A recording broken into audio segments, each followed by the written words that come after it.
Olá, tudo bem? Eu sou a Mafelo Visoto, apresentadora, tenho mais de 10 anos de experiência nesse mercado de TI e eu estou muito feliz de conduzir agora o EngCast, o podcast da Engineering, para falar sobre as novidades aí do mundo da tecnologia, e hoje o assunto é Kubernetes. E eu vou bater um papo agora com o André Farina, que é arquiteto de software da Engineering Brasil. Tudo bem, Farina? Tudo bem. E também com o Fábio Maia, que é engenheiro de DevOps na Engineering Brasil, que conversa com a gente direto de Minas Gerais também, assim como outras pessoas que estão falando com a gente de forma remota. Tudo certo? Bem-vindo aí. Bom, então vamos começar com aquela pergunta básica, né? O que é Kubernetes? Então, eu acho que antes de a gente falar de Kubernetes, a gente tem que falar um pouco de container. Basicamente, o que é um container? Antigamente, a gente desenvolvia uma aplicação e você tinha que ir no servidor, instalar essa aplicação, instalar todas as dependências nesse servidor. Então, se esse servidor desse algum problema, você precisaria fazer a mesma coisa em outro servidor. E surgiu os containers. Os containers você consegue empacotar todas as dependências para executar aquela aplicação dentro desse container. Então você consegue executar esse container em vários servidores. Então o container ele tornou o servidor uma commodity. Então se o seu servidor caiu, você pega aquele container e roda em outro lugar. Só que surgiu um outro problema, porque com a adoção aí de microserviços, a gente tem muito container. Então, imagina você gerenciar, sei lá, 300 containers em vários servidores. E o Kubernetes ele surgiu para isso. Ele gerencia, ele é um orquestrador desses containers. Muito bem. E aí, como que é utilizado na prática, então? Vou perguntar aqui para o Fábio. Isso, acho que o Farina mandou muito bem na fala dele. O Kubernetes vai resolver o problema da quantidade de containers, né? Imagina um parque muito grande em que você precisa escalar para aguentar um pouco mais, como que ele poderia nos ajudar, né? Então, na prática, você tem um Kubernetes que gerencia ali, ele entende quem que são os containers dele, através de APIs, né? Você passa instruções para o Kubernetes como que aquele container precisa se comportar, né? Como que ele vai ser exposto, se vai ser exposto para algum serviço ou algo do tipo. E aí, a partir daí, ele coleta métricas e a partir dessas métricas ele entende o que fazer. Se ele vai subir um outro container clone daquele ali para suportar um pouco mais de request, ou se ele vai, não tenho tanta request, posso descer aquele container, pode ter uma quantidade específica. E assim, o Kubernetes tem umas outras infinidades de funcionalidades que podem ser adequadas de acordo com com o meu ecossistema do meu software, né? Então, basicamente, a grosso modo, é bem isso que ele vai gerenciando, né? Ele vai pegando métricas de containers e vai lidando com a melhor forma ali de acordo com o seu software. Acho que é bem isso, assim. Bom, já disse, né? Já na hora de exemplificar, ele já mostrou como que é na prática. Por que o Kubernetes se tornou uma peça-chave na transformação digital, Farina? Então, é justamente por essa facilidade, ele trouxe muita facilidade para o desenvolvedor e para o operador. Então, o desenvolvedor ele não precisa mais conhecer um servidor e o operador ele pode focar na parte de operação mesmo. O ciclo de desenvolvimento de software ele ficou muito mais simples com o Kubernetes. Então, você consegue fazer um container, fazer o deploy desse container, gerenciar a saúde dele. Então, conforme o número de requisições que você tem no seu cluster, escalar ele ou diminuir para diminuir o consumo de recurso. Então, quando você desenvolve um software, ele tornou a operação desse software e o desenvolvimento em si muito mais simples. Então, por isso que ele é uma peça-chave para a transformação digital. As empresas em geral utilizam Kubernetes? Sim, ele está sendo muito utilizado. Tem alguns reportes da Red Hat, da VMware, que você vê o pico de adoção dele é muito, muito alto, assim. Então, a adoção dele é bem como que eu posso dizer? Crescente. Teve um boom, né? Teve um boom. Você tem um antes e um depois do Kubernetes. E foi a partir de quando isso?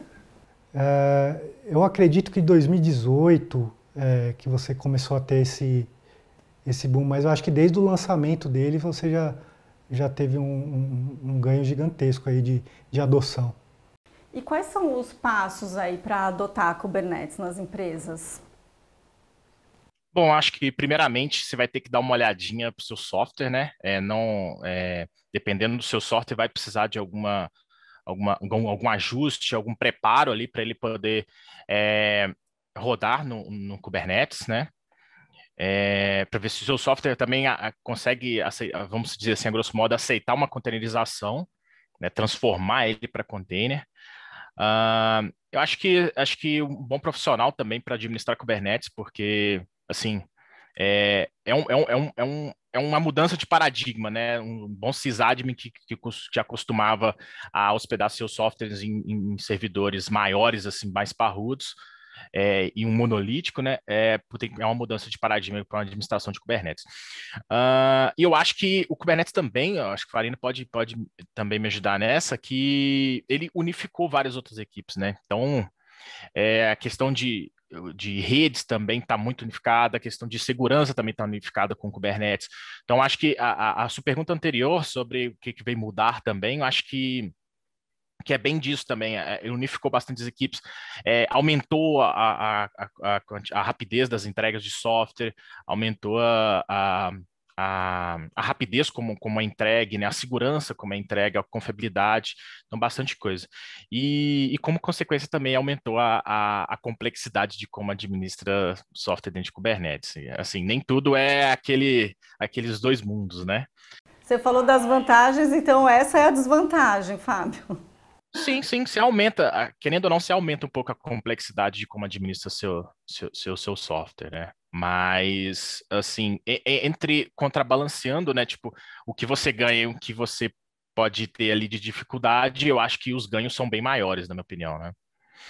Muito bem, como é algo desafiador, né, que não é tão simples, o profissional ele precisa de alguma capacitação específica ou é o dia a dia que traz esse conhecimento para ele mesmo? Precisa. Aí puxando um pouco assim para o lado desenvolvedor e voltando um pouco desses primeiros passos, o desenvolvedor ele tem que conhecer um pouco de container e ele vai ter que conhecer um pouco de orquestração. E aí um bom ponto de partida é o Docker Compose. No Docker Compose você consegue localmente, né, na máquina do desenvolvedor, e aí tem para Windows, Mac e Linux, você começa a entender essa orquestração de containers, como faz o build de um container e tudo mais. Depois dessa fase, você já pode instalar também na sua máquina, por exemplo, um MicroK8s, um Minikube ou um Kind, que são versões do Kubernetes mais light. Então você instala localmente, para você entender, você cria lá o seu manifesto para instalação. Então, esses primeiros passos para o desenvolvedor é legal. Até para o pessoal de operação. O pessoal de operação que está acostumado a trabalhar com servidores e da maneira tradicional, eu acho que é um bom ponto de partida. Docker Compose e depois um Minikube e um MicroK8s para você ir na sua máquina e desenvolvendo esses conceitos de container e orquestração de containers. Você falou que para ter Kubernetes já tem que ter uma infraestrutura ali de container, né? Como que você implanta isso do zero numa empresa? Então, do zero, supondo que você está desenvolvendo seu software do zero, você já tem que pensar nisso. Então, se você for desenvolver um software do zero, você já tem que pensar, eu vou ter que criar um container dessa aplicação. E eu vou ter que criar os passos ali para eles ser feito o deploy dele e como eu vou manter a saúde dele no ambiente produtivo, qual vai ser o consumo de recurso daquela aplicação, qual a quantidade de containers daquela aplicação eu vou querer como ele vai escalar, se eu tenho um pico de acesso, sei lá, no almoço, eu vou ter que escalar ele, vou ter que reduzir. Então, se você desenvolver do zero, você já tem que ter isso em mente. Se você tem uma aplicação antiga e você quer migrar, eu acho que esses passos anteriores são interessantes, né? Primeiro você entender, o desenvolvedor e os operadores entenderem isso localmente, irem migrando, e aí se for um monolito, você quebrando ele em microserviços, você separando a interface do usuário das lógicas de negócios, né, colocando no back-end. Então, esses passos, eu acredito que são assim, os iniciais para você começar a desenvolver. Fábio, conta pra gente que cases que vocês têm aqui na Eng que são possíveis de compartilhar pra gente. Acho que tem dois bem legais no qual eu participei, que foi exatamente com esse exemplo, que era um software monolítico, né? Aquele que era o mais comum, assim, o legado, vamos dizer, né? Que era o que era instalado num computador, num servidor, e a gente migrou ele para Kubernetes. Então, foi um processo assim um pouco mais reunindo a equipe de desenvolvimento com a equipe de operação, como o Farina falou, no pessoal de operação, no caso, eu sou o pessoal de operação aqui. Então, juntou essas duas equipes e conversaram bastante. Esse serviço aqui pode se tornar um container, esse aqui tem que precisar estar junto com esse aqui vai conversar com esse outro. Então, a gente fez o processo de desacoplar, né, aquele grande monolito, aquele grande software grande, para mini servicinhos ali em que pode se tornar mini containers. A partir daí, nós, junto com o pessoal de desenvolvimento, foi desenvolvendo esses containers, foi desenvolvendo esse software, e aí fomos migrando para o Kubernetes. Tivemos resultados imediatos? Não. É uma linha crescente, né? Nós vamos pegando métrica, falando, não, esse container aqui pode ter a métrica X para melhorar tal consumo, esse aqui pode ser, até a gente coletar métricas melhores lá no futuro e ter uma melhor performance, a gente conseguiu diminuir custo, a gente conseguiu fazer bastante coisa. Então, assim, você não tem resultados imediatos, você vai tracejando para um futuro, e aí Kubernetes vai te dar um valor bem mais para frente. Tá? Bom, que o cliente já fica ciente disso no começo, né? Vocês já falam isso para ele não criar essa expectativa imediata. Sim. Acho que é muito interessante colocar esse ponto, até porque vale a pena você transformar o seu software, o legado que você tem hoje para Kubernetes. O que você precisa nele? Acho que o nível de complexidade que o Kubernetes vai trazer é necessário para o seu software. Às vezes pode-se pensar bastante nisso. Senta, conversa com a galera de operação, conversa com os seus desenvolvedores. E aí, se vocês acharem que sim, eu acho que vale muito a pena ir para Kubernetes. Ele vai te entregar uma grande quantidade de recursos e flexibilidade para o seu software. Agora tem um outro case muito interessante também, que é o middleware, né? Acho que atualmente, se não me engano, a gente tem 40% dele em produção ainda, e ele é gigantesco, assim, com 40% já é um monstro, assim, e está trazendo bons resultados, né? Como eu falei, a gente enfrentou uma dificuldade no início, só que a equipe é muito boa, entramos, conversamos, melhoramos aqui, melhoramos ali. Hoje já está entregando bastante resultado, mesmo tendo uma porcentagem só em produção. E nele tem várias coisas, né? Tem várias coisas. Tem Golang nele, deve ter um Spring, se não me engano. O Farina pode me ajudar a exemplificar nesse. Tá lá, tamo junto nessa. Vai lá, Farina. Ajuda. Não, então, esse caso aí, a gente tinha uma aplicação, né, que a gente começou com Java, e aí até teve um podcast que a gente fez de Golang, a gente migrou para Golang para diminuir um pouco o recurso ali, o consumo de recursos. Mas ele é um cluster que tem várias linguagens ali.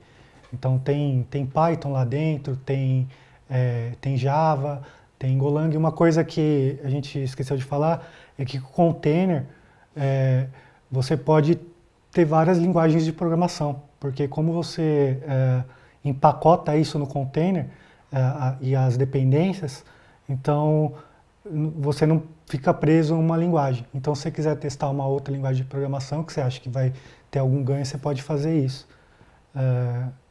E só colocando um ponto aí da desvantagem, né, que o Fábio estava falando, assim, eu acho que quando você está fazendo um MVP ou você é uma startup, você tem um contexto muito limitado, o seu software é muito pequeno, eu vejo mais vantagem em você adotar uma solução já pronta, né, que é um Cloud Functions, um Serverless, que já está ali pronto, você só precisa fazer o deploy mesmo da sua aplicação, então eu vejo muito mais vantagem em você usar essas outras tecnologias. O Kubernetes eu vejo mais se você já tem um conjunto de aplicações, você tem um monolito grande que você quer quebrar em microserviços, porque, como o Fábio disse, ele vai trazer essa complexidade para operar.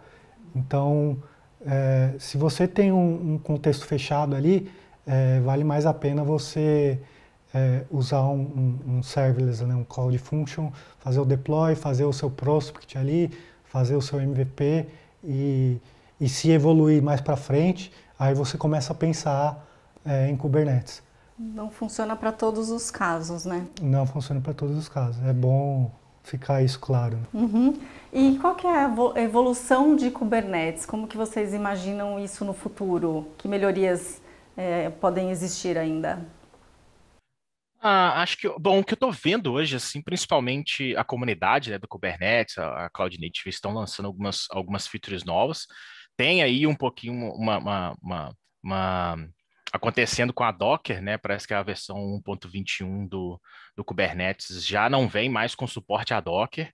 Eu acredito ainda que a Docker já deve estar desenvolvendo essa compatibilidade, provavelmente, para poder suportar. Então, provavelmente, as versões posteriores a essa já deve ter. Acredito eu, né? Que já acompanho um pouco da comunidade. Agora, uma questão que o próprio Google Cloud lançou recente foi o GKE, né? Que é o Kubernetes como serviço do Google, que foi o Autopilot, né? Que é um mecanismo que abstrai ali a administração do Kubernetes. Então, se torna um pouco mais fácil, ou uma flexibilidade um pouco maior para você administrar seu software. Então, acho que a tendência é bem essa, sabe? Uma abstração um pouco maior do Kubernetes, um pouco assim. Por exemplo, um outro produto do Google Cloud, que é o App Engine, né? Embaixo do App Engine ali roda um Kubernetes que você não tem administração dele, é um piloto automático ali também, né? Então, eu acho que tende-se a ter um pouco mais de abstração assim do Kubernetes, na minha opinião. Obviamente que quando você tem um pouco mais de flexibilidade para administrar ele, torna um pouco mais complexo, mas também torna um pouco bem mais flexível do que ele tanto totalmente abstraído ali. Então, acho que assim, para mim, né? Minha opinião, a tendência é tornar isso um pouco mais abstrato aí para o cliente, para pessoas, vamos dizer assim, pessoas um pouco mais normais, assim, conseguir administrar Kubernetes, porque é de uma complexidade muito grande, assim, na minha opinião. Muito bem. Quer complementar alguma informação, Farina? Tem alguma coisa que a gente deixou de tratar de Kubernetes? A gente já está chegando no final do bate-papo. Eu acho uma coisa muito legal do Kubernetes é que você não faz o vendor lock-in, né? Que eu acho que é um pesadelo aí para as empresas. Que você desenvolve o software, só que você fica amarrado com aquela solução. E se você precisar mudar, é um investimento, você tem que fazer todo o investimento de novo. Então, a parte de infraestrutura, quando você usa o Kubernetes, você acaba desamarrando isso. E uma coisa muito legal aí das novas tecnologias, evoluções do Kubernetes que eu estou vendo, que eles estão chamando de hybrid cloud. Então, você pode ter um cluster de Kubernetes na Google, um cluster de Kubernetes na Amazon, outro na Microsoft, um on-premise no seu parque de servidores, e todos eles vão estar se comunicando e rodando aplicações distintas, sem você... Então, sei lá, o Google aumentou e você quer desligar aquele cluster de Kubernetes. Você desliga e começa a usar o Amazon porque abaixou o preço. Ou o Amazon aumentou, você migra para o Google e desliga a Amazon. Então, essa nova possibilidade de cloud híbrido é muito interessante. Facilitaria muito. Facilita e reduz muito Farina. o custo e você não fica amarrado, né? Você não amarra. Essa foi uma boa sacada. Inclusive, eu acho que dá para a gente exemplificar com o Antus, né? Acho que o Antus ele faz exatamente esse gerenciamento, né? Que ele pega um workload ali na AWS, pega um workload on-primes, por exemplo. Você tem um parque seu dentro da própria empresa ali, pega um workload e consegue gerenciar balancear, ali tá mais ali roda esse software ali, esse container dessa vez naquela maquininha do AWS. Muito interessante. Boa sacada, Farina. Maravilha. Bom, Farina, Fábio, muito obrigada, viu, por esse bate-papo. Foi ótimo. A gente tem muitos assuntos ainda pela frente. Obrigado. Isso aí. Muito obrigado. E espero que o próximo, assim, quando acabar essa pandemia, a gente faça aí um Engcast em Minas Gerais. Combinado, Fábio? Não, combinado. Tô Vai esperando. Obrigada e até a próxima.